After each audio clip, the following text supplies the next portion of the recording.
Before I tell you these 4 stories, I need you to understand something. These 4 people never met each other. They lived in different states. They experienced different things. They told their stories separately, to different people, in different years. None of them knew about the others. But when I laid all 4 stories side by side, I found something. One detail. The same in all 4. A detail so specific, so identical, that the probability of coincidence is effectively 0. I am going to tell you all 4 stories first, and I am going to let you try to find it yourself. The detail. The thing they all share. Because I want you to feel what I felt when I finally saw it. When it went from 4 separate horror stories into something else entirely. Something that made me sit very still for a very long time and wonder about my own house. Welcome to Haunted Stories. 4 doors. Let's open the first one. The chair was moving when Nora pulled into the driveway. She saw it through the windshield. Sitting on the porch. Rocking. Slow and steady. The specific unhurried rhythm of someone who has nowhere to be. She sat in her car for a moment, watching it. There was no wind. The trees on either side of the farmhouse were completely still. Not a single branch moving. Not a single leaf. Just the chair, moving on its own, in the dead still air of a Vermont March morning. She told herself it was the uneven porch floor. She got out of the car. She walked up the porch steps. She put her hand on the chair and stopped it. The wood was warm under her hand. Not sun warm. Not wood that has been sitting in the cold morning air warm.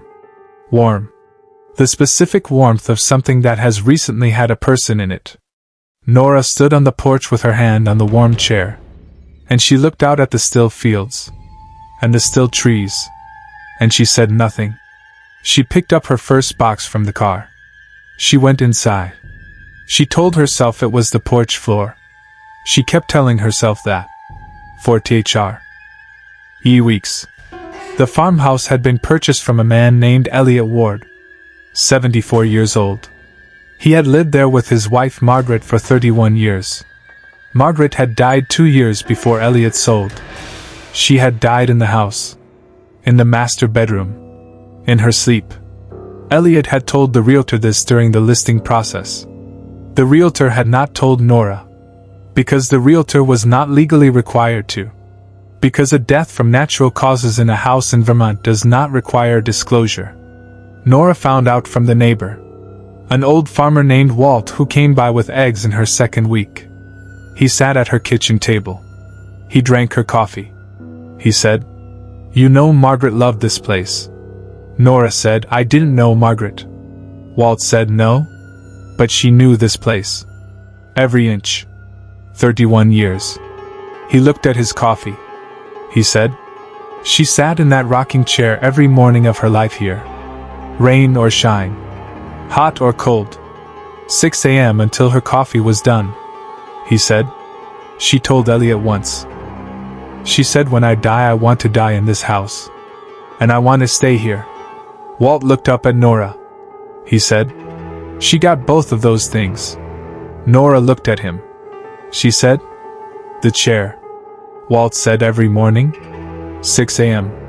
She said, "Is she in the house too?" Walt said, "That I don't know." He said, "But I'll tell you what I do know." He said, "The morning Elliot left for Florida, I was driving past. And that chair was rocking. And Elliot was gone. And nobody was on the porch." He said, "I think Margaret was saying goodbye." Nora started paying attention differently after that. She found the cold spot at the top of the stairs. She found the smell. A specific perfume. Old-fashioned. Appearing and disappearing without source. She found the doors. Certain doors that she closed. Found open. The bedroom door. The door to the small room off the kitchen. Rooms that Margaret would have moved through every day. For 31 years. Still moving through.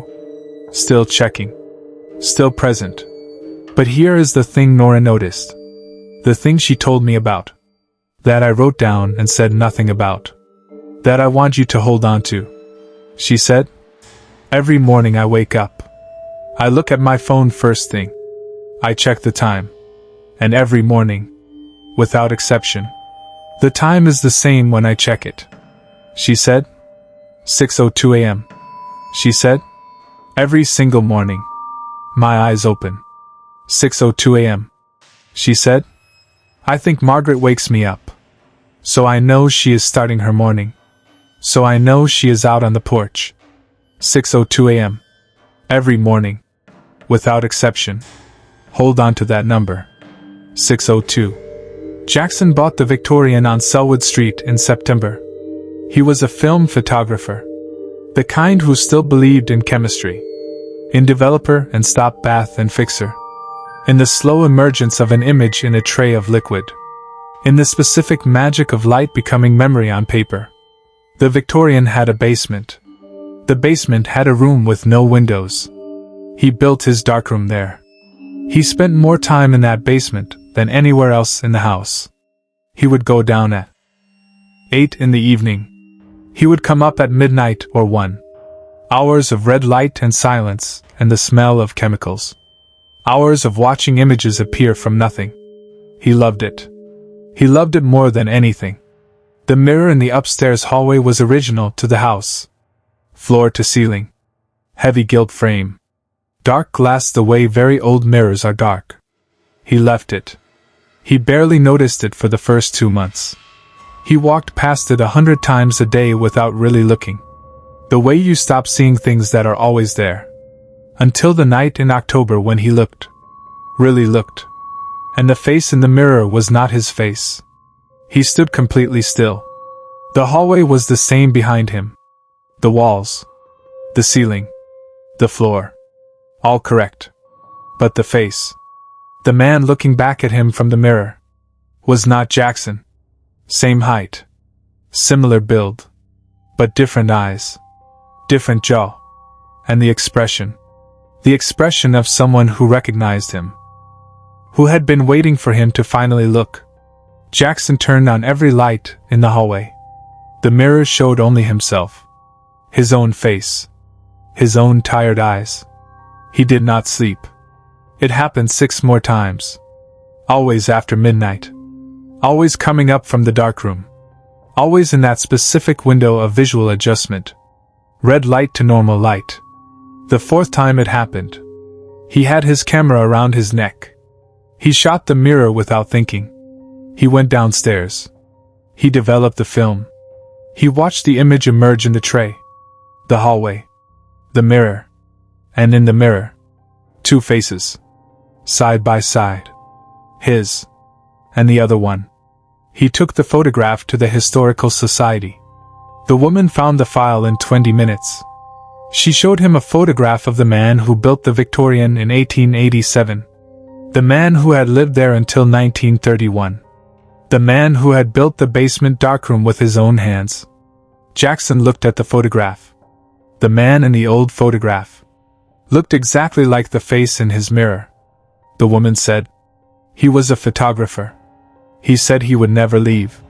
He said the darkroom was the only place he ever felt completely himself. She said. People around here say he never did leave. She said. Every owner since 1931 has reported seeing a face in that mirror. Always after midnight.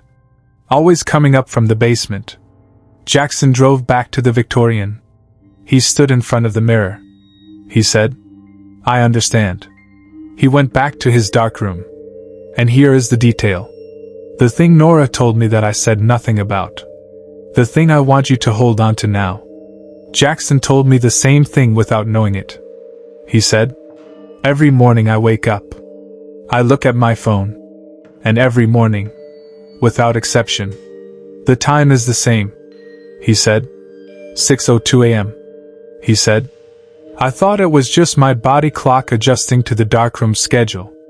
He said, but I asked my friend who stays over sometimes.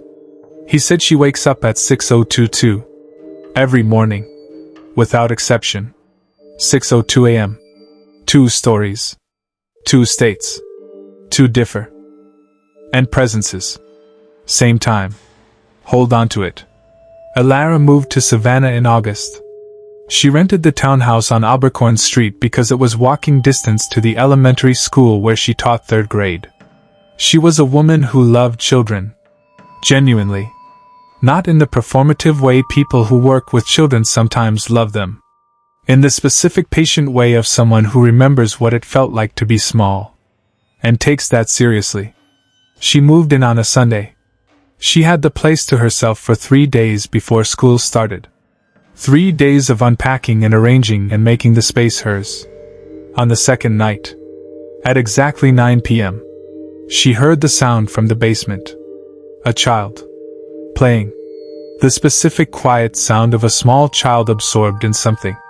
A toy being rolled across a concrete floor. Back and forth. Back and forth. She stood at the basement door. She listened. She opened the door. It stopped. She turned on the light. Empty basement. She went back upstairs. She closed the door. She closed the door. At 9:02, it started again. She asked her landlord, an old man who had owned the building for 40 years. He told her about Thomas. 8 years old. Sick. Not allowed upstairs. Sent to the basement with his toys. His mother brought his supper at 9 every evening. One night she was late. And Thomas was gone when she came down. He had been waiting for his supper. He had been waiting since 1923. Every night. At 9. Rolling his toy on the basement floor. Waiting. The landlord said. Every tenant has heard him. He said. I've never found a way to help him. He said. I don't know if there is one. Alara thought about Thomas all that night. She thought about him the way she thought about her students. With the specific ache of someone who understands what a child needs and cannot provide it. The next evening at 9 she went to the basement door. She opened it. She stood at the top of the stairs. She said, I'm here, Thomas. You're not alone. The rolling sound stopped. Then very faintly, from the bottom of the stairs, a small voice said, Thank you. Alara stood at the top of those stairs for a very long time. Then she said, You're welcome. Good night. She closed the door. And here is the detail. The detail she told me that I said nothing about. That I am now telling you. Because you need it for the end. She said, Every morning I wake up. I check my phone. And every morning, the time is the same. She said, 6:02 a.m. She said, I thought it was Thomas. I thought he was waking me up. The way my students sometimes feel before they arrive. That anticipation. She said, But Thomas doesn't come until 9 p.m. She said, So who is waking me up at 6:02? She said, I've thought about that for 2 years. I still don't have an answer. 3 stories now. 3 different presences. 3 different states. 3 people who have never met. All waking up. At 6:02 a.m. Every morning. Without exception. Now. The 4th door. Marcus and Diane bought the house in Phoenix because T was new. Brand new. Built in 2021. Never lived in before. No history. No previous owners. No stories in any wall. Just glass and concrete and a clean desert morning. Marcus had grown up in old houses. He had experienced things in those old houses that he had never talked about to anyone except Diane. He had bought new specifically. So he would never have to experience those things again. He signed the papers and he said to Diane, No ghosts in a new house. She laughed. She said, obviously. By February, the light in the room at the end of the hall was turning itself on. Diane noticed first. She worked from home. The light in the end room would be off. She would leave. She would come back. On. She changed the bulb. She checked the switch. She called 2 electricians. Both found nothing wrong. The light kept turning on. And then in March, she was sitting at her desk. and she felt something stand directly behind her.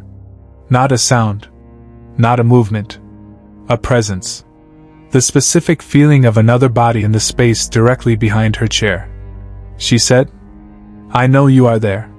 The temperature dropped 3 degrees.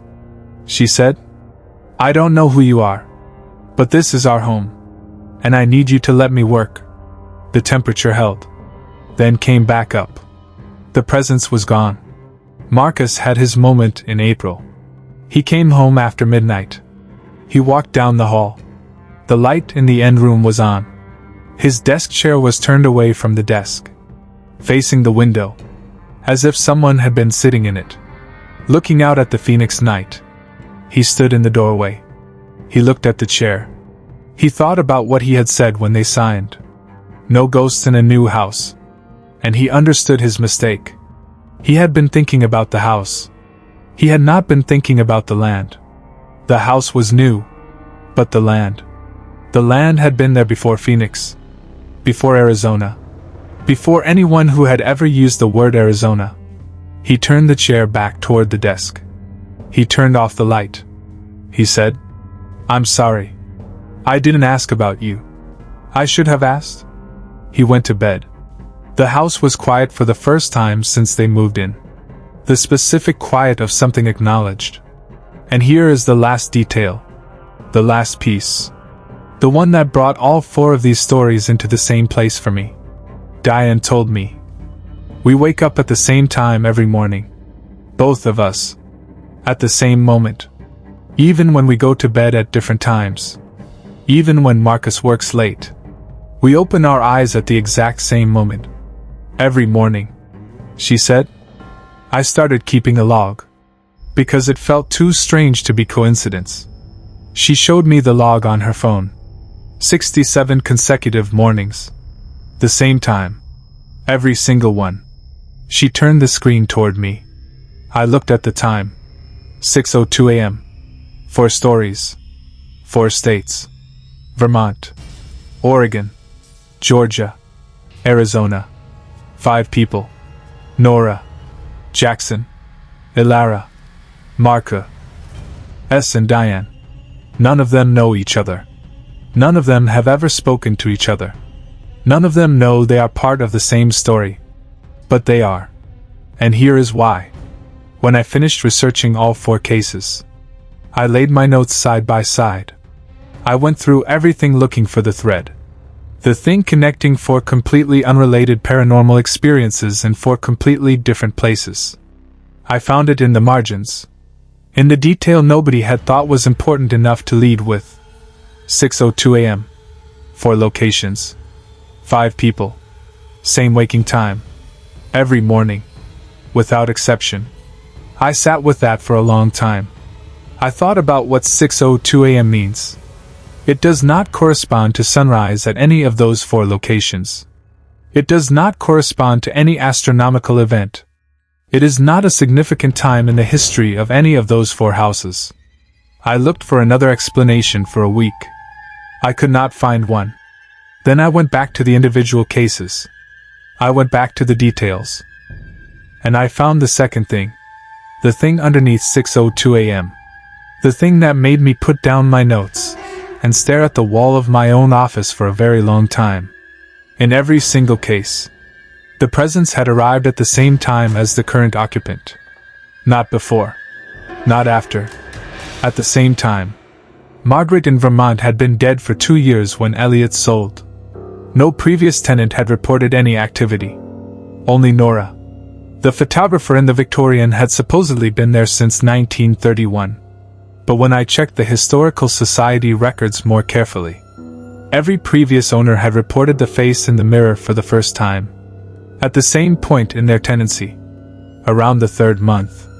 Thomas in the Savannah basement had supposedly been there since 1923. But the landlord, when I pressed him, admitted something he had not told Ilara.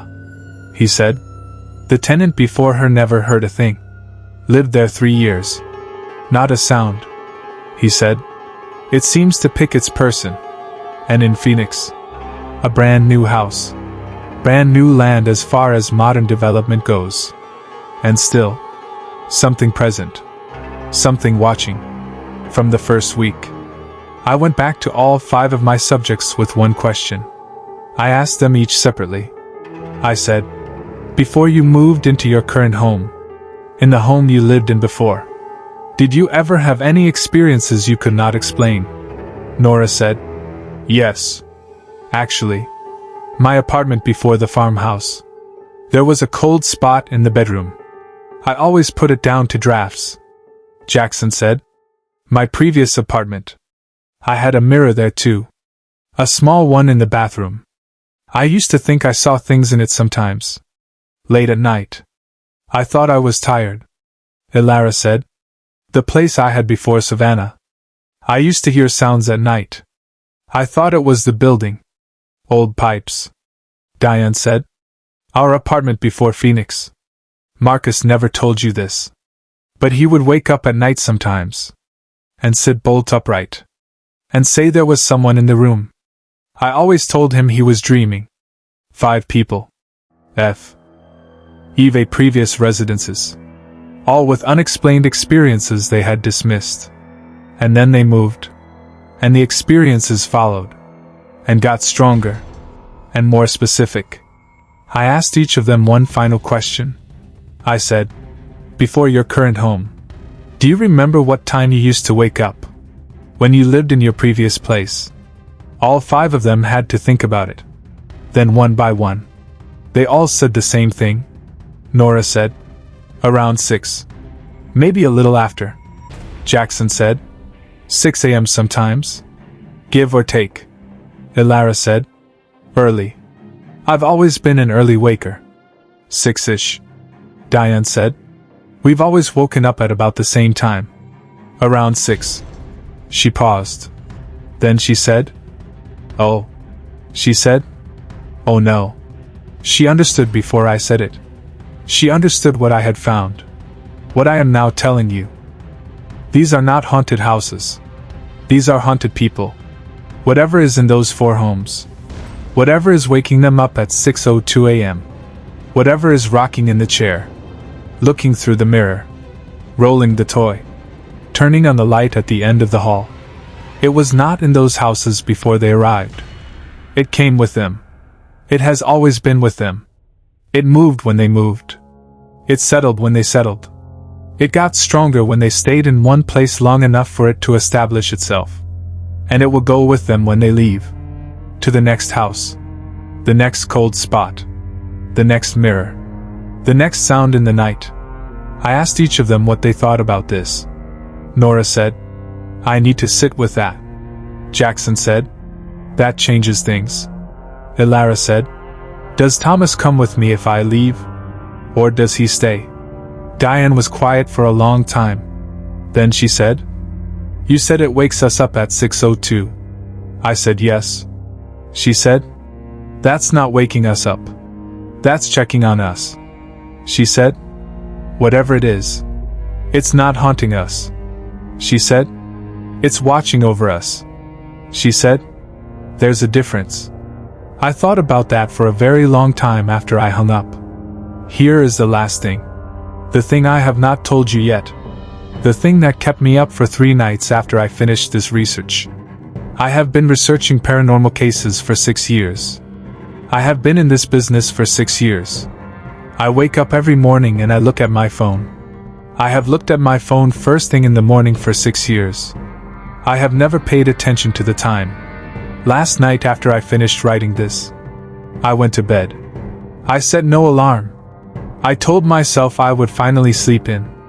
I closed my eyes. I woke up. I looked at my phone. 6:02 a.m. I lay there in the dark of my bedroom. And I thought about 5 people in 4 states. All opening their eyes. At this exact moment. At this exact time.